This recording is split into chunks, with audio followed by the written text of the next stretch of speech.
அன்பு நண்பர்களுக்கு வணக்கம். லேபர் பட இயக்குனர் சத்யபதி ராயன் தனுஷ் நடித்து இயக்கி இருக்கிற இந்த திரைப்படம் இன்றைக்கி வந்திருக்கு. மொத்தத்தில் தனுஷோட 50வது படம் இது.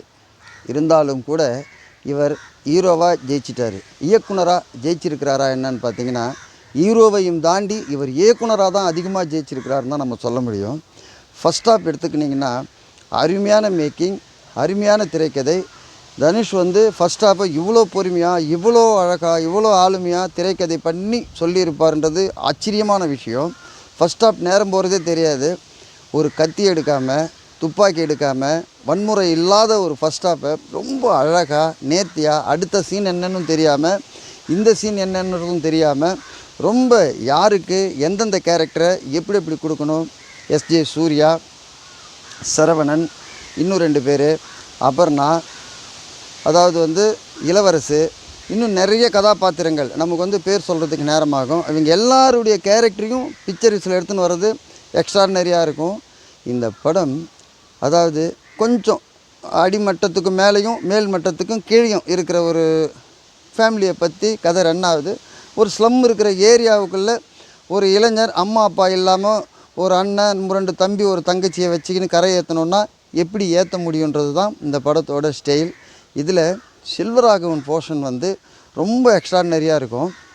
2 இயக்குனர்கள் இல்லையா, தனுஷ் வித் செல்வராகவன், இவங்க எல்லாமே அற்புதமாக பண்ணியிருப்பாங்க. ஏஆர் ரகுமான் இசை தூக்கி நிறுத்தியிருக்கும். தவளை கோட்டான்ற பாட்டு டான்ஸ் போடுற அளவுக்கு இருக்கும்.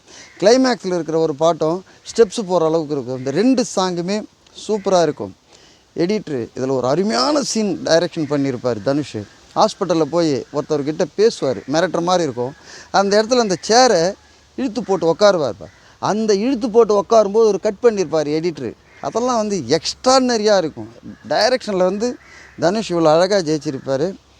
அண்ணன் தங்கை இந்த பாசத்தை நம்ம பாசமலர் பார்த்துருக்கோம், டி ராஜேந்தர் படம் பார்த்துருப்போம், பாக்கியராஜோட தாவணி கனவுகள் பார்த்துருப்போம், டி ராஜேந்தரோட தங்கைக்கு ஒரு கீதம் பார்த்துருப்போம், எம்ஜிஆருடைய நினைத்ததை முடிப்பவன் பார்த்துருப்போம்.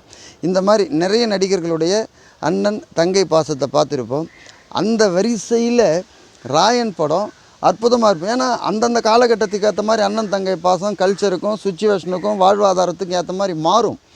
இந்த சென்னையில் இப்படி ஒரு தலைநகரத்தில் இப்படி ஒரு அண்ணன் தங்கச்சி இருந்தால் ஒரு ஸ்லம் ஏரியாவில் அவங்களுடைய உணர்வுகள் எப்படி இருக்கும், தம்பிகளுடைய உணர்வுகள் எப்படி இருக்கும், கெட்ட சாவகாசத்தின் கூட சாவகாசம் வச்சா எப்படி இருக்கும், இதெல்லாம் வன்முறை கலந்த ஒரு ராயன் அப்படின்னு சொல்கிறத விட இது ரத்தத்தில் பூத்த மீண்டும் ஒரு பாசமலர்னு சொல்லலாம்.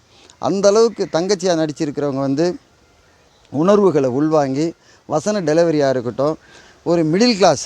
அதாவது இந்த படம் இப்போ 2 சென்டர் தான். அதுக்கு முன்னாடி A centre, B centre, C சென்டர்னு இருந்தது. இப்போல்லாம் 2 சென்டர், ஒன்று சிட்டி, இன்னொன்று மிடில் ஆஃப் சிட்டி. இந்த 2த்துக்கும் இந்த படம் அற்புதமாக இருக்கும். நம்ம நிறைய சீன் அழகாக பண்ணியிருக்காங்க. ஒரு சீனு கிளாப்ஸ். எஸ்ஜே சூர்யா கிட்ட தனுஷ் சொல்லுவார், நான் போடலண்ணா. ஏய் எப்படிரா போட்டேன்னு கேட்பார். இல்லை நான் போடலண்ணா, நான் போடுறதா இருந்தால் எந்நேரம் ஒன்று போட்டிருக்க மாட்டேனா அப்படின்னு சொல்லிட்டு எழுந்து வர்றதும், எஸ்ஜே சூர்யா அவரை பார்க்குறதும், அதெல்லாம் தேட்டரில் மிகப்பெரிய கிளாப்ஸ். தூக்கலை மைண்டில் வச்சு ரொம்ப அழகாக டைரக்ஷன் பண்ணியிருக்காரு தனுஷ். இதில் என்னென்னா ஒரு மெச்சூரிட்டியான ஸ்கிரிப்டு. வன்முறையாக இருந்தாலும், அடிதடியாக இருந்தாலும், வெட்டுக்குத்தாக இருந்தாலும் அளவு மீறாமல் இந்த காட்சிக்கு தேவையான ஒரு புதிய நகரத்து சினிமாவை ரொம்ப அழகாக காட்டியிருக்காங்க. கேங்ஸ் கதை தான் இருந்தாலும் நமக்கு இந்த வட சென்னை ஆடுகளும் இந்த மாதிரியான மேக்கிங்கையும் தாண்டி தனுஷ் ஜெயிச்சிருக்காருன்னு தான் சொல்ல முடியும். இதுதான் ஒரு கமர்ஷியலுக்கு உண்டான ஹீரோவின் படைப்பு. ஏன்னா இவர் டைரக்ஷன் பண்ணதுனால எல்லாத்தையுமே, 2வது கூட இருக்கிற எல்லா கேரக்டரும், இந்த படத்தோட பெரிய விஷயம் என்னென்னா ஒரு அட்மாஸ்பியர் கேரக்டர் கூட தன் வேலையை அழகாக செஞ்சுருப்பாங்க. தேவையில்லாத இழுவை இந்த படத்தில் எதுவுமே கிடையாது. எல்லாமே கரெக்டாக 1 by 1 ஒரு சீனும் ரசிக்க முடியும், ஒரு சீனும் உணர முடியும். எதையுமே ஓவர் எக்ஸ்பெக்டேஷன் இல்லாமல், ஹீரோவுடைய டாமினேஷன்லாம் இல்லாமல் இவர் தன்னைத்தானே வருத்தி நிறைய நடிகர்களை உள்ளே எடுத்துகிட்டு அவங்களுக்கும் பேலன்ஸான ஒரு பிளாட்ஃபார்மை கொடுத்து அழகாக ஜெயிச்சிருக்காரு. 2வது இந்த படம் வசூலை அள்ளுமான்னு பார்த்திங்கன்னா ரொம்ப நல்லாவே சூப்பராக போகும். ஆடுகளம் பொல்லாதனையும் தாண்டி இந்த படம் மிக திறந்த வசூலை கொடுக்குன்னு தெரியும். ஏன்னா இது ஃபேமிலியோட ஓரியண்டல். ஏ சர்டிஃபிகேட்டாக கொடுத்துருந்தா கூட நீங்கள் இந்த வந்து படத்தை பார்த்தீங்கன்னா உங்களுக்குள்ளே இருக்கிற பாசம், அன்பு, ஒரு ஃபேமிலியை எப்படி காப்பாற்றணும், அண்ணன் தம்பிங்கெல்லாம் அண்ணன் பேச்சு எப்படி நடந்துக்கணும், அண்ணன் எப்படி நடந்துக்கணும், தம்பி எப்படி நடந்துக்கணும், யார் யார்கிட்ட எப்படி எப்படி சாவகாசம் வைக்கக்கூடாது, பணத்துக்காக எந்தெந்த வேலையை செய்யக்கூடாது, அது எவ்வளோ பெரிய சிக்கலை எடுத்துக்கின்னு வந்து கொடுக்குன்றது தான் இந்த ஃபேமிலி ட்ராமா.